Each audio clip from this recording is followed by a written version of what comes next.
सरकार ने बहुमत हासिल कर लिया है और ये बड़ी खबर बता रहे हैं आपको इस वक्त की।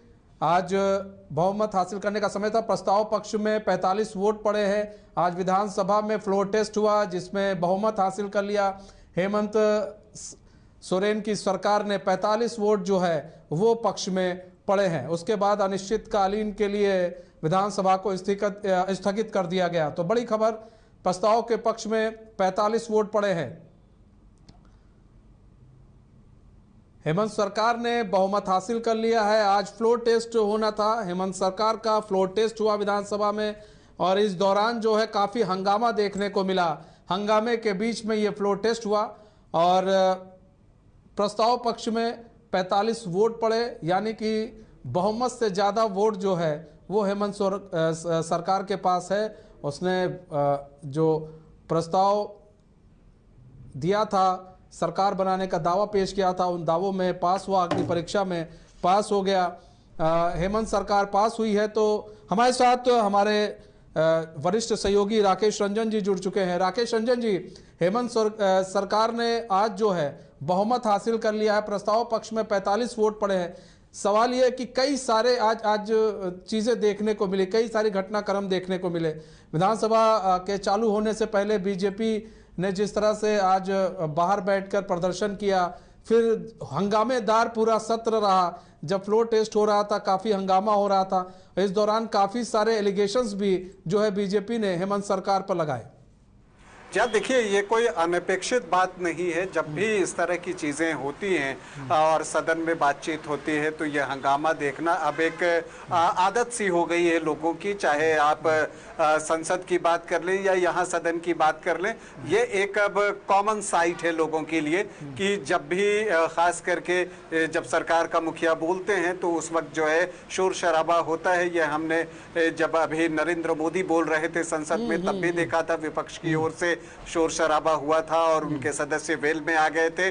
और आज भी जब सरकार के मुखिया राज्य के हेमंत सोरेन बोल रहे थे तो जो विपक्ष है भाजपा और आजसू, वो जो है वेल में आपको दिखे और इसी वजह से उनके वोटों की गिनती भी नहीं हो सकी। लेकिन कुल मिलाकर जो सबसे महत्वपूर्ण बात है वो ये है कि हेमंत सरकार ने जो विश्वास मत है वो जीत लिया है। तो सदन का विश्वास अब उन्हें प्राप्त है। उनके पक्ष में 45 वोट पड़े और विपक्ष में 0 वोट पड़े।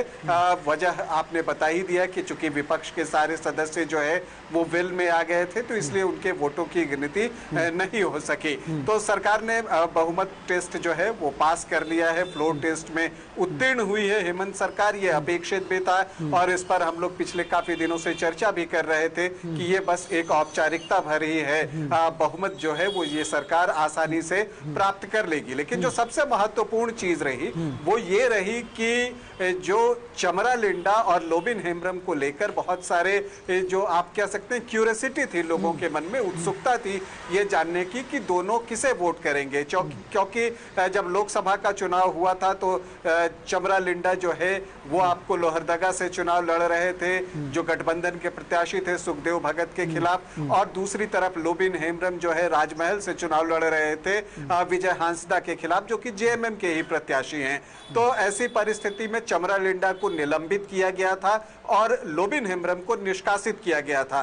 तो उसके बाद से ये कयास लगाए जा रहे थे और ये चर्चा का एक विषय था कि दोनों जो है विश्वास मत के दौरान किसे वोट करते हैं। तो जो एक अनुमान था कि चमरा लिंडा चूंकि निलंबित हैं तो उन पर विप जो जारी होता है वो काम करता है। तो वैसी परिस्थिति में वो विप के खिलाफ अगर जाएंगे तो जो उन पर दल बदल कानून जो है वो लागू हो सकता है। और इसी के अनुसार जो है चमरा लिंडा ने सरकार के पक्ष में वोट किया। लेकिन जो सबसे महत्वपूर्ण चीज है कि चूंकि लोबिन हेम्ब्रम निष्कासित कर दिए गए थे और जब किसी का निष्कासन होता है तो फिर जो है वो किसी को भी वोट कर सकता है, विप उस पर काम नहीं करता। लेकिन इन सब के बीच जेएमएम ने उनके खिलाफ भी जो है दल बदल कानून के तहत मामला दर्ज किया है। तो इन सब चीजों को देखते हुए जो लोबिन हेम्ब्रम है उन्होंने भी सरकार के पक्ष में ही मतदान किया है और तभी जो है ये 45 वोट हो सके हैं। तो ये एक महत्वपूर्ण चीज इस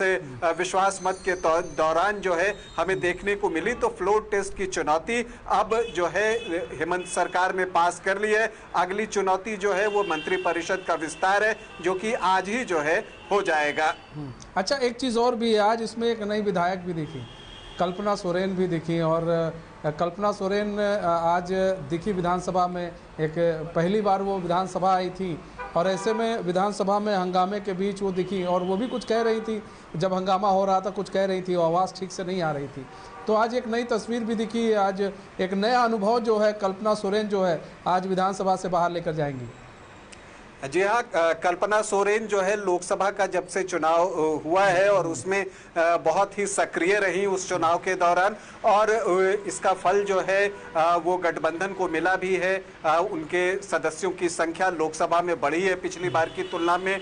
जो पहले 2 सदस्य हुआ करते थे वो 5 हुए हैं। तो इसका बहुत कुछ क्रेडिट जो है वो कल्पना सोरेन को जाता है। इन सब के बीच गांडे में वो उपचुनाव भी जीतती हैं, ये महत्वपूर्ण है। क्योंकि अगर आप आमतौर पर देखें तो जो सोरेन परिवार है वो ज्यादातर मौकों पर संथाल के ही किसी सीट से लड़ना पसंद करता है, लेकिन कल्पना सोरेन ने उसके विपरीत जो है जाकर गिरिडीह में गांडे का सीट चुना। हालांकि उसे सेफ सीट माना जाता है जेएमएम के लिए, लेकिन बावजूद इसके ये बड़ी बात थी और वहां जाकर उन्होंने जीत हासिल की है। तो उन्होंने राजनीति के क्षेत्र में अपनी एक पहचान जो है अब वो बना ली है। और वो अब चूंकि विधायक हैं तो नेचुरली जो आपको विधायी कार्य है एक तरह से उन चीजों को भी समझेंगी, बूझेंगी कि चीजें कैसे होती हैं। तो एक महत्वपूर्ण लीडर के तौर पर लोकसभा चुनाव और उसके बाद जो है कल्पना सोरेन का राज्य में उदय हुआ है।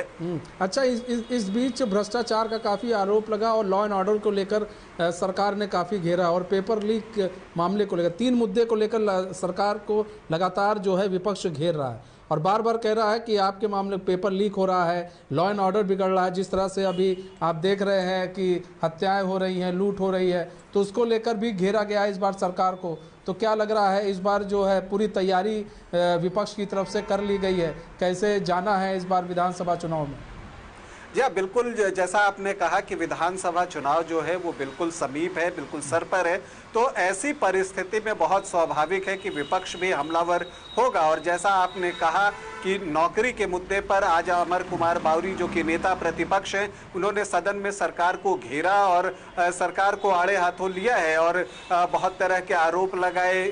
पीजीटी परीक्षा को लेकर कठिन सवाल पूछे, सहायक पुलिसकर्मियों से किए गए वादों की याद दिलाई। तो युवाओं की ओर से बोलते हुए जो है वो अमर बावरी आज सदन में दिखे। इसके अलावा जैसा आपने कहा लॉ एंड ऑर्डर का भी मामला उन्होंने उठाया, जो हत्याएं हुई हैं और जो आपको कल भी जो हत्या हुई है उसका भी मामला जो है वो अमर बावरी ने सदन में उठाया। और इन सब के अलावा संथाल परगना में डेमोग्राफी जो चेंज हो रही है और उस पर जो कोर्ट से जो बातें सामने आई हैं उस पर भी सरकार का ध्यान आकृष्ट किया और सरकार को घेरा कि संथाल में जो है डेमोग्राफी बदल रही है और इस पर उन्होंने सरकार पर तरह तरह के आरोप लगाए। तो अगर आप देखें अमर बावरी के भाषण को तो बड़े तीखे आरोपों के साथ जो है उन्होंने हमला किया। दूसरी तरफ हेमंत सोरेन ने जो है अपने अंदाज में जवाब दिया, जो कि उनका अपना अंदाज होता है। उन्होंने ये बातें कही कि मुझे दोबारा यहाँ देखकर विपक्ष को कैसा लग रहा होगा,